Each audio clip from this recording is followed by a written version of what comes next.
നിയമസഭയിൽ ചോദ്യോത്തരവേള പുരോഗമിക്കുന്നു.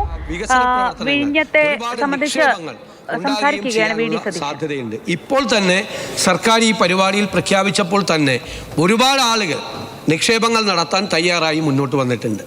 പല ഇക്കണോമിക് മോഡലുകൾ നമ്മൾ ഉണ്ടാക്കി. നേരത്തെ ഞാൻ സൂചിപ്പിച്ചു ബജറ്റ് പ്രസംഗത്തിൻ്റെ പലതരത്തിൽ ഊർജ്ജസ്വലമാക്കാൻ ആ പോർട്ട് ഉൾപ്പെടെയുള്ള കാര്യങ്ങളിൽ മലബാറിൽ ഇതിനകത്ത് വലിയ വികസന സാധ്യത മലബാറിലുണ്ട്. ഈ അഴീക്കൽ പോർട്ടും അതുപോലെ ബേപ്പൂർ പോർട്ടും ഉൾപ്പെടെ അഴീക്കോടൊക്കെയുള്ള ഉൾപ്പെടെയുള്ള കാര്യങ്ങൾ വലിയ വികസന സാധ്യതകളുടെ ഒരു വാതിലാണ് തുറക്കപ്പെടുന്നത്. ഗവൺമെൻറ് അത് ഫസ്റ്റ് പ്രയോറിറ്റിയായി ഒന്നാമത്തെ പരിഗണനയായി വെച്ചുകൊണ്ട് ഈ പോർട്ട് ഡെവലപ്മെൻറ്റിന് വേണ്ടിയിട്ടുള്ള ശ്രമങ്ങൾ നടത്തും. തീർച്ചയായും അതിലൊരു പ്രയോറിറ്റി ഈ മലബാറിലെ ഈ വികസന സംരംഭങ്ങൾക്കുണ്ടാകും. ശ്രീ നജീബ് കാന്തപുരം. സർ, ഉമ്മൻചാണ്ടി സർക്കാരിൻ്റെ ഏറ്റവും മനോഹരമായ ഒരു സ്വപ്ന പദ്ധതിയാണ് യഥാർത്ഥത്തിൽ വിഴിഞ്ഞം പോർട്ട് എന്ന് പറയുന്നത്. അന്ന് ആരംഭിച്ച ആ ഒരു വലിയ പദ്ധതി ഇന്ന് കേരളത്തിന് രണ്ടാം ജനറേഷനിലേക്ക് കടക്കുകയാണ്. ബഹുമാന്യനായ മുഖ്യമന്ത്രിയുടെ അദ്ദേഹത്തിൻ്റെ ബജറ്റ് പ്രസംഗത്തിൽ പറഞ്ഞ പോലെ വിഷൻ സമുദ്ര നമുക്കൊക്കെ വലിയ പ്രതീക്ഷ നൽകുന്ന ഒരു കാര്യമാണ്.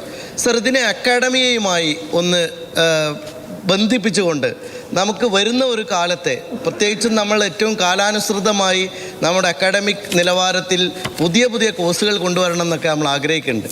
പ്രത്യേകിച്ചും ലോജിസ്റ്റിക്സ് എന്ന് പറയുന്നത് ഇപ്പോൾ ലോകത്ത് തന്നെ ഏറ്റവും ശ്രദ്ധേയമായ ഒരു പഠന മേഖലയാണ്. അപ്പോൾ നമുക്ക് ഈ പോർട്ട് സിറ്റി എന്ന അങ്ങയുടെ ആശയത്തെ അക്കാഡമിയുമായി നമുക്ക് സമ്മിശ്രമായി നമുക്കൊരു സാധ്യത കൊണ്ടുവരാൻ അക്കാഡമിക് രംഗത്ത് കൂടി ഒരു ഇൻ്റർവെൻഷൻ ഉണ്ടാകുമോ? മുഖ്യമന്ത്രി. വളരെ പ്രസക്തമായൊരു ചോദ്യമാണ് ബഹുമാനപ്പെട്ട അംഗവിടെ ചോദിച്ചത്. കാരണം ഇതിന് അക്കാഡമിക് രംഗത്ത് ഒരുപാട് സാധ്യതകളുണ്ട്.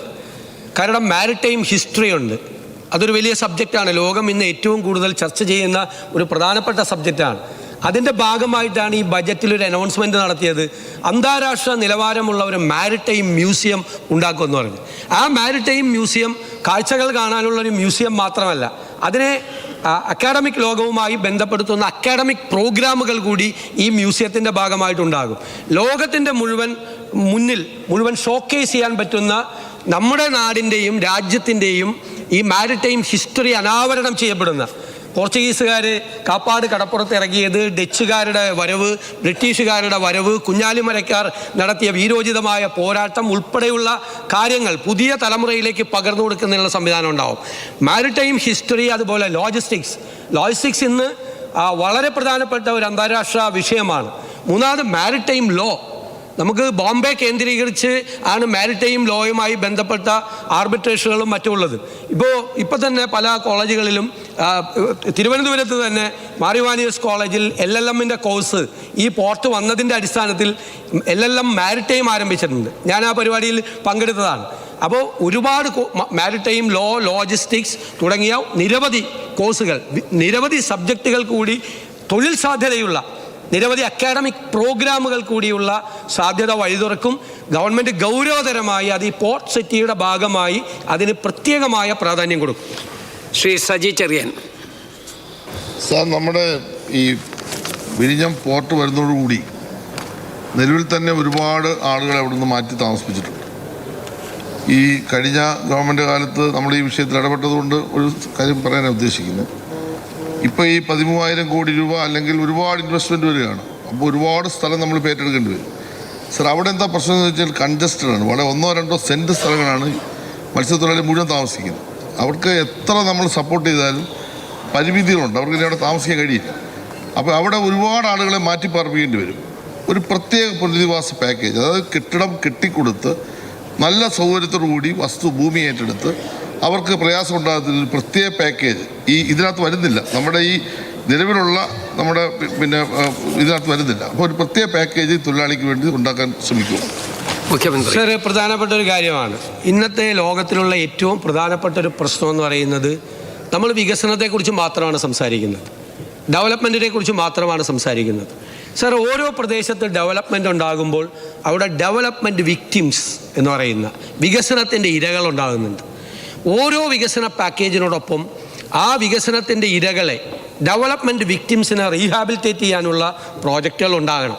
അത് മുൻകൂട്ടി കണ്ടുകൊണ്ടാണ് ഉമ്മൻചാണ്ടിയുടെ സർക്കാർ വിഴിഞ്ഞം പോർട്ട് വന്നപ്പോൾ പ്രത്യേകമായി 475 കോടി രൂപയുടെ ഒരു പ്രോജക്റ്റ് വെച്ചത്.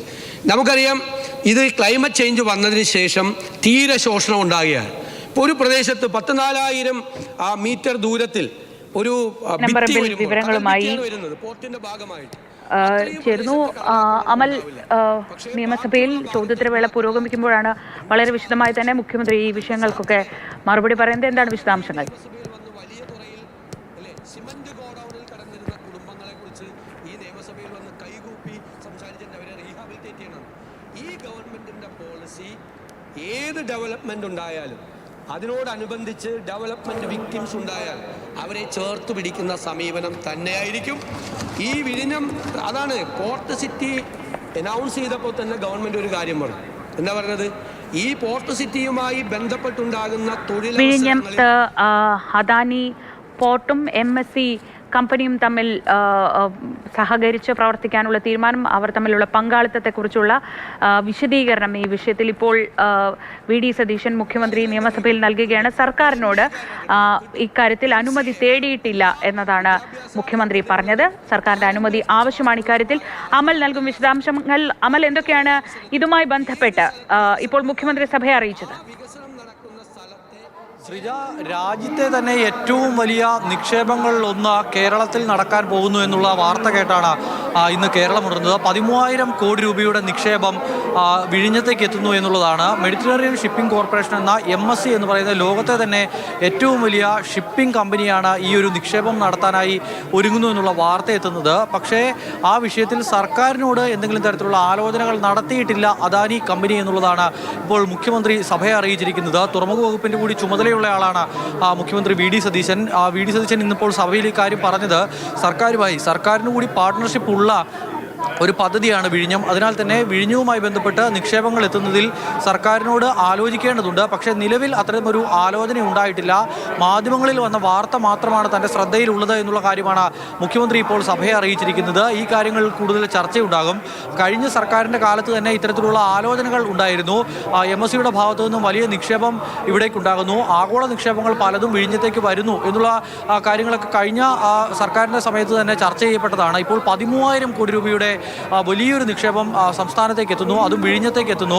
വിഴിഞ്ഞത്തിൻ്റെ വികസനത്തിന് മാത്രമല്ല സംസ്ഥാനത്തിൻ്റെയും രാജ്യത്തിൻ്റെയും ഒരു മുന്നേറ്റത്തിന് കാരണമാകുന്ന ഒരു നിക്ഷേപം എന്നുള്ള നിലയിലാണ് ഇതിനെ അവതരിപ്പിക്കുന്നത്. പക്ഷേ അത് സർക്കാരിൻ്റെ അറിവില്ലാതെയാണ്, ഇപ്പോൾ നടന്നിരിക്കുന്ന ചർച്ചകളൊന്നും സർക്കാരിൻ്റെ അറിവില്ലാതെയാണ് എന്നുള്ളതാണ് മുഖ്യമന്ത്രി സഭയെ അറിയിക്കുന്നത്. അദാനി പോർട്ട് ലിമിറ്റഡും അതോടൊപ്പം തന്നെ ഈ കമ്പനിയും MSCയും തമ്മിൽ നടത്തിയ ചർച്ചകളുടെ അടിസ്ഥാനത്തിലാവാം ഇത്തരത്തിലുള്ള ഒരു ധാരണയുണ്ടായിരിക്കുന്നത്, നിക്ഷേപത്തിനുള്ള ധാരണയുണ്ടായിരിക്കുന്നത്. പക്ഷേ വിഴിഞ്ഞത്ത് സർക്കാരിന് കൂടി ചില അധികാരങ്ങളുണ്ട്. അതിനാൽ 80 വർഷത്തിന് ശേഷം 2080 പൂർണ്ണമായും ഈ വിഴിഞ്ഞത്തിൻ്റെ അവകാശം സംസ്ഥാന സർക്കാരിന് ലഭിക്കേണ്ടതാണ്. അപ്പോൾ അങ്ങനെയുള്ള ഒരു പദ്ധതിയിലേക്ക് വിദേശത്തു നിന്നും ഇത്ര വലിയ നിക്ഷേപം വരുമ്പോൾ അത് സംസ്ഥാന സർക്കാർ കൂടി അറിയേണ്ടതുണ്ട്. സംസ്ഥാന സർക്കാരിനെ കൂടി പങ്കാളിയാക്കി വേണം ഇത്തരം ചർച്ചകൾ നടത്താൻ എന്നുള്ളതാണ് പ്രധാനപ്പെട്ട വിഷയം. പക്ഷേ നിലവിലെന്തായാലും അത്തരത്തിൽ സംസ്ഥാന സർക്കാരിൻ്റെ ഒരു അറിവ് ഈ കാര്യത്തിലില്ല എന്നുള്ളതാണ് ഇപ്പോൾ മുഖ്യമന്ത്രി സഭയെ അറിയിക്കുന്നത്. ശ്രീജ. ശരി, അമൽ തേനമ്പറമ്പിലാണ് നിയമസഭയിൽ നിന്ന് വിവരങ്ങൾ നൽകിയത്. തുറമുഖ വകുപ്പിൻ്റെ ചുമതല മുഖ്യമന്ത്രിക്കാണ്. സംസ്ഥാനത്തെ ഒരു തുറമുഖ നഗരമാക്കുക എന്ന വലിയ പദ്ധതി ഈ ബജറ്റിൽ വിഭാവനം ചെയ്തിരുന്നു. അതിനെക്കുറിച്ചുള്ള പ്രഖ്യാപനങ്ങൾ ഉണ്ടായിരുന്നു. അതിനിടയിലാണ് വിഴിഞ്ഞത്ത് ഇത്രയും വലിയൊരു ഇൻവെസ്റ്റ്മെൻറ്റ് വരുന്നു എന്ന വാർത്തകൾ കൂടി വരുന്നത്. പക്ഷേ ഇക്കാര്യത്തിൽ മുഖ്യമന്ത്രിയുടെ നിലപാടാണ് അദ്ദേഹം വ്യക്തമാക്കിയത്. ഇനി MSCയെ പോലൊരു കമ്പനി വിഴിഞ്ഞത്തേക്ക് വരുമ്പോൾ എന്താണ് ഉണ്ടാകാൻ പോകുന്നത്? മുഖ്യ നടത്തിപ്പുകാരായി അദാനിക്കൊപ്പം MSC എത്തുമ്പോൾ കേരളം ലോകത്തിൻ്റെ ശ്രദ്ധയിലേക്ക് തന്നെ കുതിക്കുമെന്നാണ് വിലയിരുത്തൽ. ലോകത്ത് തന്നെ ഏറ്റവും പ്രധാനപ്പെട്ട കപ്പൽ കമ്പനി നടത്തിപ്പുകാരാകുമ്പോൾ ലക്ഷ്യമിട്ടതിലും ഉയർന്ന ചരക്ക് നീക്കം അവരുടെ കൂടി ഉത്തരവാദിത്വമാവുകയാണ്. വിഴിഞ്ഞം തുറമുഖത്തിനൊപ്പം നാട്ടിൽ വികസനമെത്താനുള്ള സംസ്ഥാന സർക്കാരിൻ്റെ നടപടികൾ എന്തൊക്കെയാണ്? അത് ആണ് പ്രധാനം എന്ന ആവശ്യം ശക്തമായി കഴിഞ്ഞു.